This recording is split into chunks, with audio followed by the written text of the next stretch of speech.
Olá, tudo bem? Graça e paz.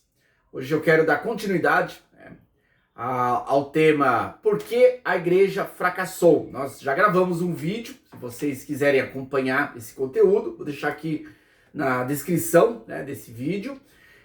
Por que a igreja fracassou? Ali nesse primeiro vídeo, a gente abordou um dos motivos, tá? E hoje eu vou continuar tratando, sobre esse assunto, falando um pouco mais sobre por que a igreja fracassou, qual seria, o motivo que levou, ao fracasso da igreja, a igreja contemporânea. É importante destacar que quando eu falo igreja, eu não estou falando do grupo, dos eleitos de Deus, daqueles que verdadeiramente foram regenerados, nasceram de novo, daqueles que têm sido alimentados pela palavra, daqueles que têm verdadeiramente buscado uma vida piedosa, uma vida de santidade. Nós sabemos que a igreja está triunfante, espalhado no mundo, às vezes fora, das estruturas religiosas, mas está ali, perseverante, cumprindo o seu chamado dessa geração. Mas quando eu falo a igreja fracassou, eu não estou falando da igreja do Senhor Jesus. O próprio Senhor Jesus, ele disse que as portas do inferno não prevaleceriam contra a sua igreja.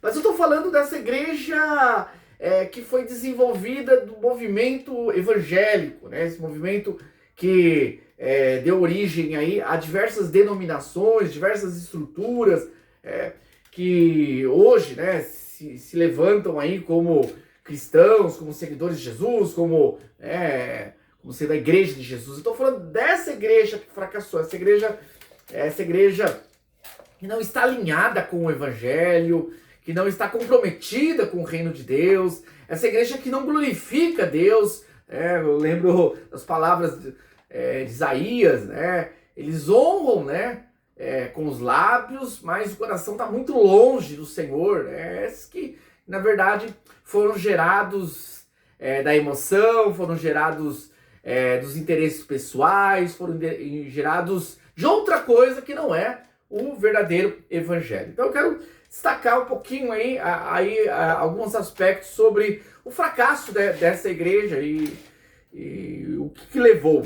E hoje o que eu quero apontar como um dos motivos, é a questão da negligência à doutrina, tá? O fato da igreja, isso eu, como cristão, há mais de 20 anos, tenho abordado sobre essa temática, tenho destacado sobre isso e tenho visto, com o passar do tempo, que tem se confirmado.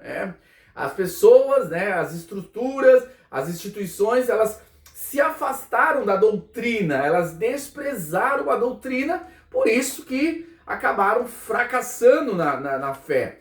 Quando eu falo por doutrina, eu não estou aqui trazendo aquela abordagem que era muito corriqueira no meio pentecostal, algumas igrejas mais clássicas desse movimento, que entendia a doutrina como usos e costumes, tá?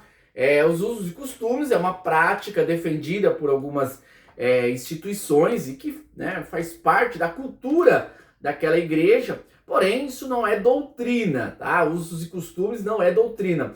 Por doutrina, eu falo dos fundamentos da fé, daquilo que são os alicerces da nossa fé, aquilo que nós cremos, em Atos 2,42 fala que os irmãos, eles se reuniam nas casas e no templo e diariamente eles perseveravam na doutrina dos apóstolos, era nos ensinamentos dos apóstolos, aquilo que o Senhor havia levantado através dos apóstolos para compartilhar, que era a questão da identidade de Jesus, quem é Jesus como Salvador, a salvação pela graça, a realidade da pecaminosidade humana, a única esperança em Cristo Jesus, e não pelas obras, mas pela fé que depositamos na obra de Cristo no Calvário, da esperança da volta de Cristo, e a questão da igreja como a igreja espiritual, aqueles que foram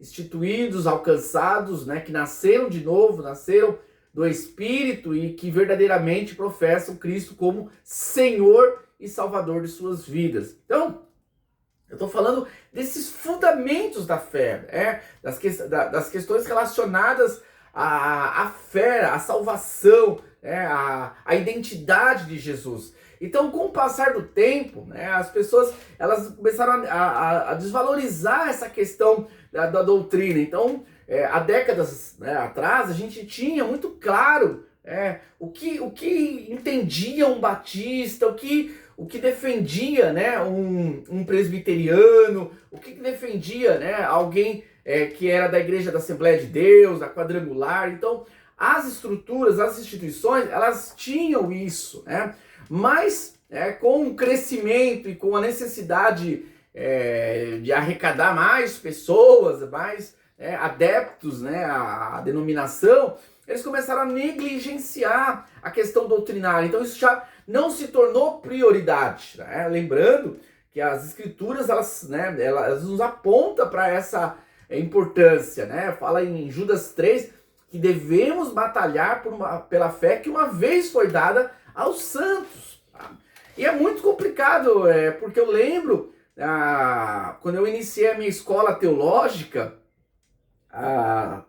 isso em 2010, 2010, eu iniciei uma escola teológica e como eu perdia bastante alunos, não era por causa do valor da mensalidade, não era porque o ensino era fraco, não era porque a estrutura da escola não era boa ou por motivos similares, mas eu perdia alunos por causa da doutrina. Porque ali nós ensinávamos, nós tínhamos o compromisso de ensinar os fundamentos da fé cristã, os fundamentos da teologia, como escola teológica.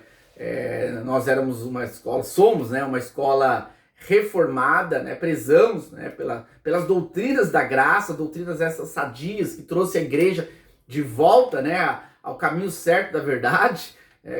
Então, ao trabalhar esses fundamentos, a gente começou a perder alunos, porque os alunos, na verdade, eles rejeitam.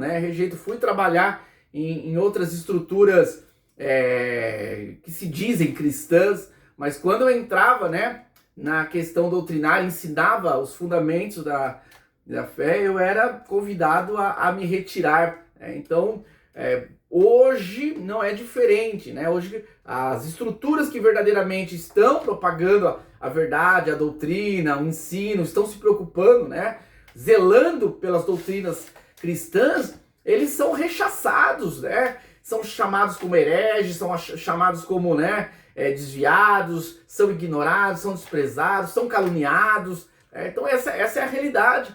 Então o problema está na questão doutrinária. Então, de uma forma mais abrangente, as estruturas, as lideranças, elas deixaram para lá. Então hoje não se trabalha. Então é um sermão que na verdade não tem uma raiz doutrinária. É um sermão que ele traz uma abordagem mais motivacional, tem alguma fundamentação bíblica ali, mas nada muito profundo, nada muito claro, nada muito que vai gerar um desconforto para quem está ouvindo. Então hoje você conversa com as pessoas que estão nas suas igrejas, elas não sabem diferenciar o que crê a sua igreja, o que não crê. Eu não estou aqui generalizando, tá? Eu faço parte de uma igreja batista reformada que para se tornar membro ou para se batizar é necessário passar pelo curso de membresia, O curso são 13, 14 aulas muito densas, Aulas riquíssimas, aulas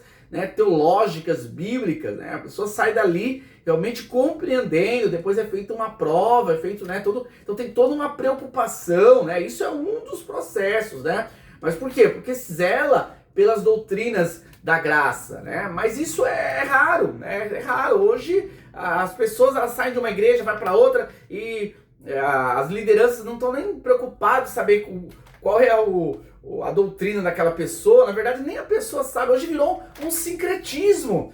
Hoje virou uma mistura. As pessoas elas creem em tudo. Elas creem em calvinismo, creem em arminianismo, creem em livre agência, livre-arbítrio, nem sabem o que estão crendo. Eles, na verdade, fazem uma mistura e não têm uma identidade, uma compreensão. Então, se pecou nessa questão. Discipulado, isso daí, o discipulado é passar regrinhas moralistas, né? Ó, isso aqui pode, isso aqui não pode, isso é o discipulado. Ó, você tem que trazer as pessoas para a igreja, fazer isso, as regrinhas da igreja. Mas não é o discipulado de ensinar os fundamentos, pegar ali, né, na raiz do evangelho, nas bases. Então, a negligência à doutrina, tá? Tem muitos, né, que falam assim, não vamos discutir doutrina, não vamos ficar brigando por causa de doutrina, nós temos que ganhar pessoas para Jesus, porque tem que trazer as pessoas para Jesus, né? Mas o que é trazer as pessoas para Jesus? Trazer as pessoas para Jesus é fundamentar elas na verdade das Escrituras, nas doutrinas sagradas, nas doutrinas da graça. Então, pregar o evangelho, anunciar, fazer a obra zelar pelas doutrinas, é dar continuidade ao trabalho que foi feito pelos apóstolos. Então, fica aí um segundo motivo para nossa reflexão, por que hoje a igreja, né, essa igreja moderna, ela fracassou, porque ela não tem identidade, né? Ela não tem... por isso que entrou vários modismos, várias ideologias, né? E tá tudo certo. Por quê? Porque as igrejas, né, elas não têm uma identidade para dizer isso aqui é compatível com o evangelho, isso aqui não é compatível. Hoje tudo é compatível com o evangelho. Então, por quê? Porque esse evangelho, né, doutrinário, essas doutrinas que são estabelecidas, né, eu lembro quando eu me desliguei de uma igreja, o pastor, né, foi por questões teológicas, né, eu não iria ficar numa instituição que na verdade ela diverge, né, daquilo que são os meus fundamentos teológicos, né, eu ensino isso, então seria até contraditório, né, aí o pastor fala, essas coisas eu nem entendo muito, meu negócio é outro, eu nem entendo, quer dizer, então não dá, eu que não entendo, né, o papel da igreja, o papel da liderança é zelar pelas doutrinas, né? Então, se onde você está, onde você frequenta, né, não há uma clareza, né, doutrinária, não há uma clareza, né, está fadado ao fracasso, né? Está fadado aí, né, a fracassar. Ah, mas a minha igreja está crescendo, comprou um prédio novo. Hoje as pessoas têm uma concepção totalmente equivocada, acha que números, né, crescimento em estrutura física é sinal de que ali está vendo uma manifestação de Deus que realmente o ensino não. A gente vê tantas empresas que também têm ali as suas organizações crescem, quantas instituições totalmente anticristãs também crescem. Então, na verdade, o crescimento ele vem de repente por uma boa gestão, uma boa administração, e isso gera um crescimento. Porém, mas não é o crescimento da igreja. Lembrando que o crescimento da igreja é o crescimento na palavra, é o crescimento em vidas transformadas, vidas que realmente estão fundamentadas nas doutrinas da fé. Então é importante, né, a gente destacar e continuarmos, né, a militarmos pela palavra de Deus, ensinando, mesmo que isso confronte, né, essa falsa igreja, né, esses falsos cristãos aí que se colocam aí como detentores, né, da salvação, quando na verdade eles nem conhecem o que eles dizem pregar. É isso aí. Que Deus abençoe. Se você curtiu esse conteúdo, espero que você possa ter sido edificado, que isso de alguma forma confrontou ou te gerou, né, uma reflexão, né? E se você entende por bem, né, que esse conteúdo é relevante, peço aí para deixar um like, isso ajuda, né? Isso faz com que o YouTube entenda que esse vídeo é relevante, também puder compartilhar nos grupos, as pessoas, né, que você confia, tá? Isso também vai nos ajudar a levarmos, né? Você pode ser um braço nosso nesse objetivo de compartilhar as verdades eternas e abençoar a verdadeira igreja de Cristo. Deus abençoe, obrigado.